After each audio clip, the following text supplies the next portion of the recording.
Bahamians are becoming more and more unhealthy because of all of the processed imported food, and it is unavoidable because we don't make any of our own. This is the initial thought that led me to my exploration of the agriculture system in the Bahamas. Good day everyone, I'm Nico Miller, and in this video I'll explain to you the current state of agriculture and how I think it could be improved in the Bahamas. In the Bahamas, we import about 92% of our food. For all practical purposes, we can say that we import all of our food, mostly from the United States. This is not good. In an emergency such as a pandemic or war where the United States would be unable to export food, I suspect that most of us would starve to death. Unfortunately, less than 0.5% of our GDP is associated with agriculture, far lower than the Caribbean average of 4.6%. The way my brain works is that I like to break things down to the basics, then look at everything holistically. So I first wanted to figure out how farming is currently done, as in a basic breakdown of how exactly a Bahamian farmer would grow his products and then get them to market. And this is what I discovered. Most farms are very small. There are essentially no large farms, and all of the labor is manual, not mechanized.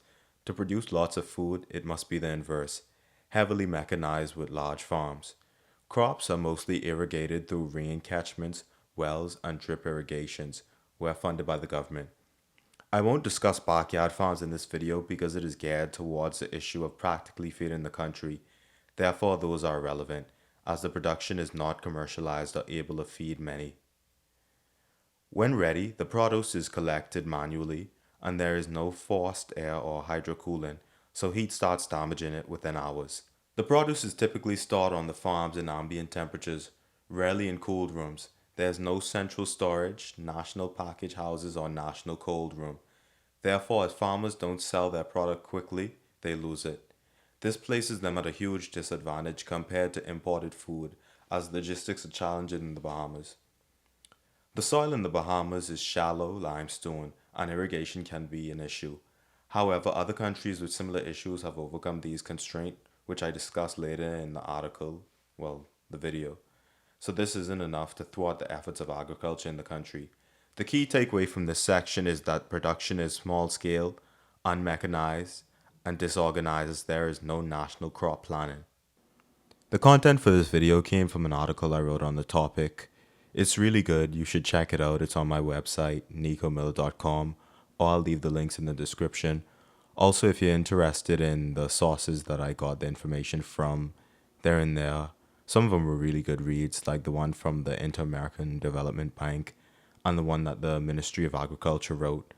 So, yeah, go there if you want to see it. Now let's talk about food distribution. I'll focus on inter-island distribution as most farmland is on the Family Islands, but a vast majority of people are in New Providence and Grand Bahama. The islands are the first and second cities.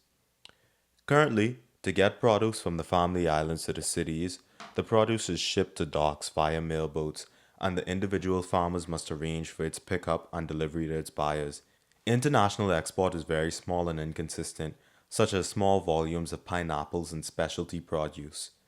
The process by which this is done is first a farmer or small buyer aggregates produce, then the Ministry of Agriculture issues a phytosanitary certificate, then customs clears export, and it is usually shipped from Nassau or the Freeport Container Port to Florida, Miami, or Fort Lauderdale in the United States. This is an oversimplification, of course, and those steps can be very difficult in practice, especially for a small farmer. I won't focus too much on the export of food in this article right now, because we must first produce enough food to feed ourselves before we could export to others, and it is much easier for me to focus on the domestic market. Processing or value addition is where the magic should happen for food. This is where it is made into final products in the form that we purchase from stores. Think turning tomatoes into canned tomato paste. This capability is basically non-existent. Okay, so now that we know how the system currently is, we could start our discussion. In Bahamian stores, there aren't usually many Bahamian products. Essentially all value-added products such as canned and jam products, and even most fresh produce are imported, meaning that there's an issue with farmers bringing their produce to the domestic market consistently and effectively. This is a very big problem which must be overcome.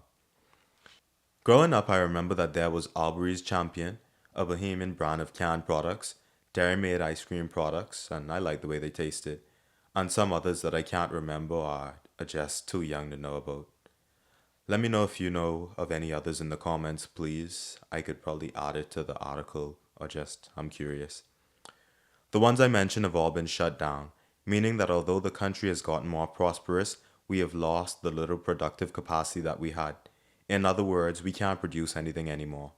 Another thing that I've noticed is that as a highly fertile subtropical country, we naturally have a lot of trees, such as coconut and mango trees, everywhere. But even these go to waste. There's no way for these to be centrally collected and placed into stores or exported.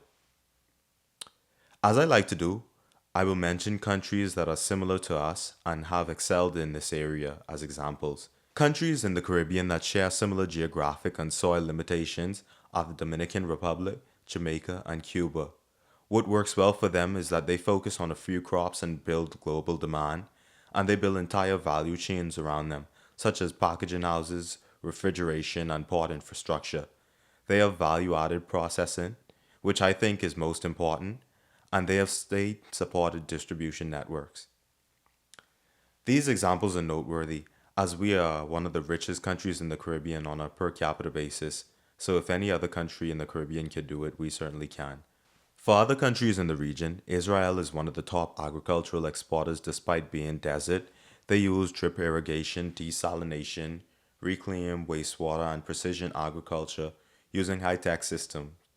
The Bahamas is not bad at agriculture because of climate or soil. It is bad because we farm like a poor Caribbean country whilst having the capital of a rich one.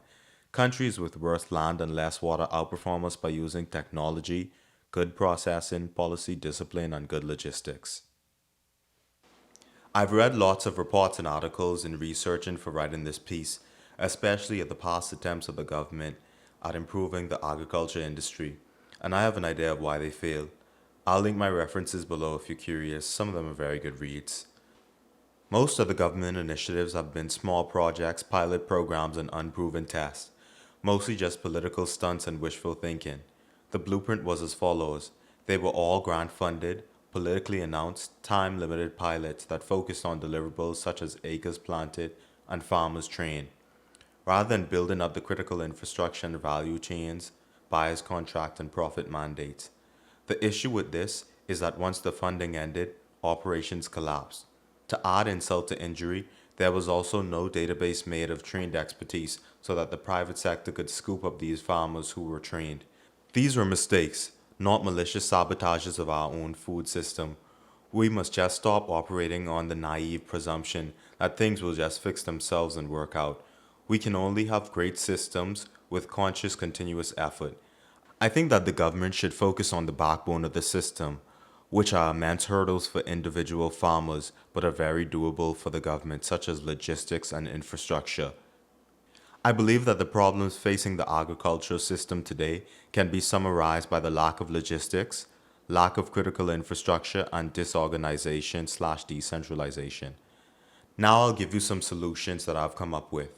National package houses, which would be shared facilities and ideally have one central package house per major island. These are where produce can be aggregated. Cold chain storage, including refrigerated ferries, trucks, and reefer containers, which would support the transit of produce between islands without spoilage. Value processing capabilities must be made to turn food into more useful products. For export logistics, we should have two export consolidation hubs in Nassau and Grand Bahama for cold storage, packaging, quality inspection, and export documentation. Along with this should be an export mechanism where farmers do not export but license exporters that handle quality control, aggregation, shipping, and sales so that the farmers could focus on farming. We should focus on doing few crops well rather than one farmer doing a small amount of a variety of crops as is done now. Therefore, I believe we should stick to one or two crops per island. In terms of organization, farmers should be kept in a national database so that their output can be tracked and they can be helped if need be. The principles of these, rather than the details themselves, should be thought about, as the details can be debated later for a more polished system. The principles are No buyer equals no planting. Processing capacity built before production. Aggregation beats independence. Few crops done well.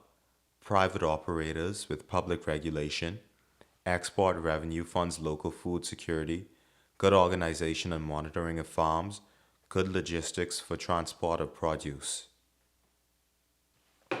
Okay, I'm Nico Miller. This exploration into agriculture in the Bahamas has been perhaps my favorite article to write. Again, you could read it, link in the description, or just go to nicomiller.com/blog.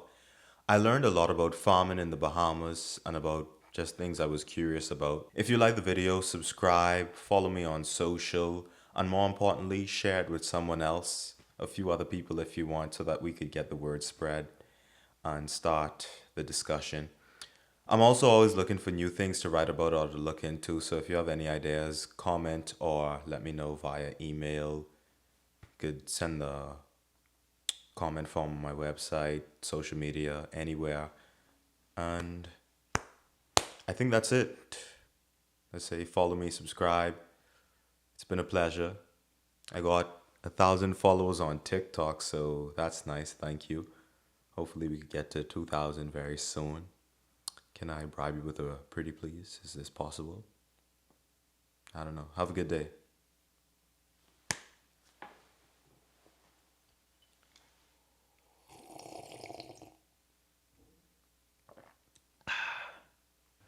Okay, so this is what I was talking about. The dairy made ice cream. Y'all remember this? Wait. This one.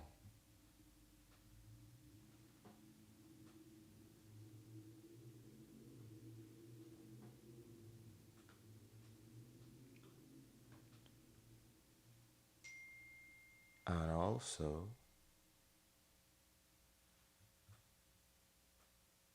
pigeon peas from Albury's Champion.